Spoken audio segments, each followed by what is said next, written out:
What we need to learn is the computational thinking skills, which are emerging as the next universal basic skill.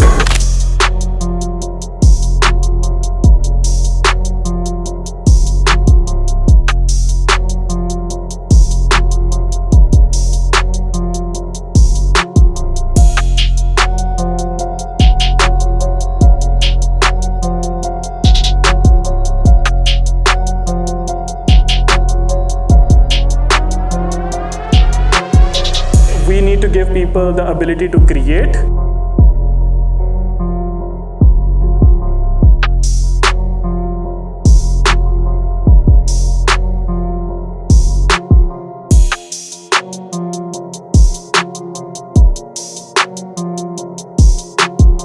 And I once again want to congratulate you all for graduating from all of your courses, and thank you all of you parents for your support.